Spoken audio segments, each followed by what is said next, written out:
My dad, he was the first paid fire chief in the City of Chandler Fire Department, started in 1953 to 1974. When he started, it was himself, and it was an all-volunteer department after that. There's one man that he drove it all the time. He stayed at the station, Charlie Messler. He was a white head, white beard, and he stayed at the station when everybody else went out, and if another call come in, he'd get in this and go to that fire, and then we'd get word where it was at, and we'd go and help. You knew what to do. You had to help get the hoses hooked up, drug into the fire, and they put the fire water to you, and you fought the fire. Finally, we got boots and coats and helmets. After I don't know how many years I'd been on there, well, finally George got the council to get a little money out there and buy us some clothes. But otherwise, you just wore what you had on. When I first got on, there, like I say, I think there's 7 paid guys. There was George and I was the chief. They had 3 captains. They had Bill Allen, Billy Giles, and Bill Newby. And then they had Bill Williams, who was a fire inspector. And then they had Don, Gilbert, and me. We was the moppers and stuff, and driving the trucks and stuff. And that went like that until they hired Jim Chris about 5 years later. And then he was a mechanic, more or less. He ran on shift too, but he worked on the trucks mostly and stuff. And then it was about 10 years before they hired anybody else. Those were good days. Those were fun days. We had a lot of fires in those days too, all kidding aside. We had an awful lot of fires. But maybe we didn't have as many as we thought. It's just we were a one-station department, so you went on everything. Our rescue squad, before we had our paramedics, our rescue squad was a little red pickup truck with a utility bed on the back. And God's honest truth, we had a first aid kit. We had sledgehammers, mauls, crowbars, and hacksaws for vehicle extrication. And that was it, and we did it. I mean, you'd get 4 or 5 guys on a big 6-foot pry bar trying to pop doors open, but we did it. We did the best we could with what we had.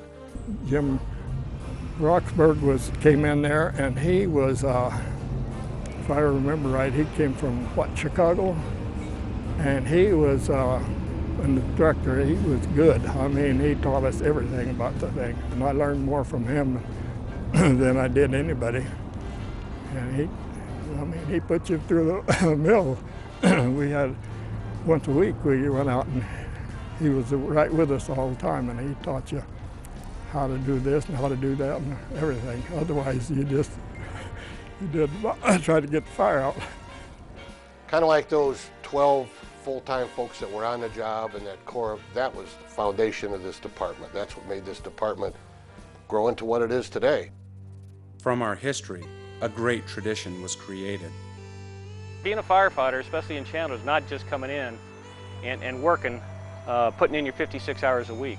It's about being involved in the community, doing your 56, but coming in on weekends, coming on in your days off, and working on Muscular Dystrophy Association, working on Habitat for Humanity, working on the Salvation Army, working on the ICANN project. There's a multitude of projects that we've done over the past 30 years that we've made a difference. And the big thing is, it's important.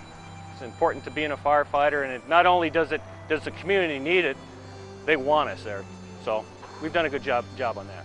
Everybody here cares. Everybody will go the extra mile and do whatever it takes to get it done, no matter what. And new innovative ideas are always being brought up, and sometimes they're laughed at. Sometimes people say you're going too far, but that's what keeps us on the front edge. Back then, public education was every now and then the crews would go to the schools just to give the kids a thrill. Hey, here's our fire truck. Nowadays, we are the most active fire department in the valley. When you look at our size, the size of our city, we are outperforming any fire department in the valley, including Big Red. We reach more people probably than most fire departments in the United States. And it's all because our crews realize it. They've got the vision, they understand that prevention will ultimately aid in reducing fatalities and damage. I know for a fact that our level of fitness, as found out in Phoenix with our our annual fitness exams that Chandler has the fittest firefighters of any city in the metropolitan Phoenix area. So I'm proud of that. I think we've worked hard to accomplish that from our very first hiring practices all the way through our daily PT regimens. When I came out here, I would sit down with the guys, and the information they gave me was awesome, and they would actually take the time to sit down with you and go over stuff, do mock interviews. It wasn't just like you're some guy showing up to do a ride along, that you're putting these people out. It almost like they were happy to have you there. We had 2 first-line pumpers, and the Ford was one of them. And that was borrowed from Mesa, and we kept that from 2 years. That's how poor, bad off this fire department was. And so I drove it down to the city yard, and I was filling it up with fuel. You know, the sun's beating down on my Chicago head, you know, and and then it dawned on me, my God, what did I do? I had 8.5 years on the job. I mean, a small department, it's probably a 35, 40-man department, but I had 8.5 years on the job. You know, what did I do? You know, oh my God, damn it. You know, and then you fast forward, and I don't know if you can fast forward 32 years or not, but anyhow, you fast forward 32 years, and you think what we have from an unrespected department, and we truly were. We were a small, unrespected department into what we are today. For my part, the best department, the best equipped, best stations, best rigs, best training, and probably the best thing that we have on top of all that is the relationship that all the guys have, guys and gals on the job here. It's fantastic. I mean, it makes my job so easy. I work with guys that have been on 15 years, and they've been in a lot of fires, so they can show me all kinds of great things and tell stories so that when I'm out there, I can put those things to use. It's no surprise this great tradition is often passed from generation to generation.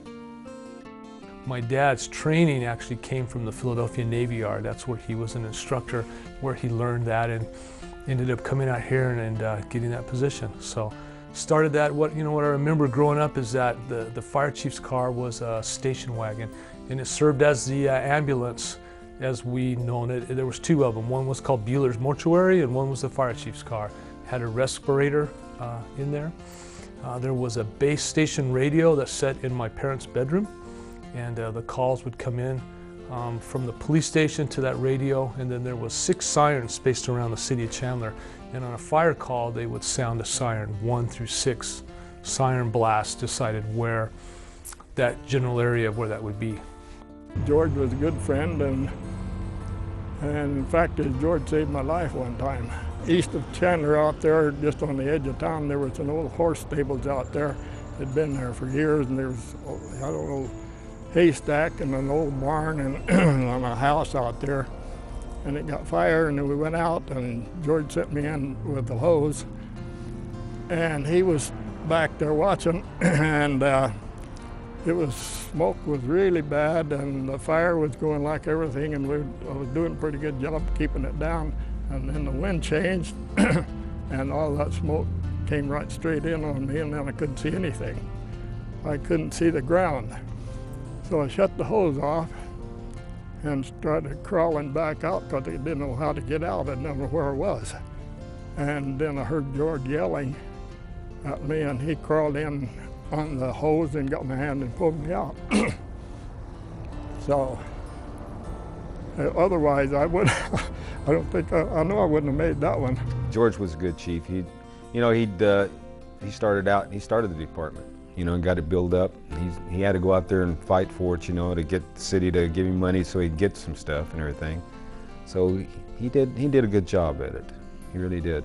I was able to follow on what my father had started and had raised me, and I remember very clear when Craig got out of high school, he didn't know what he wanted to do at that point, and he started taking classes and got connected, learned about the fire service, and started chasing that career. We grew up at Alma School in Warner, where we lived, right by Station 2. And ever since I can remember, my dad would bring the fire truck over to the house in the cul-de-sac and pull it in with the lights on, honking the horn, and we would run out and go see the truck and go to the station all the time. So yeah, it's definitely been, that's what I wanted to do ever since I was a little kid.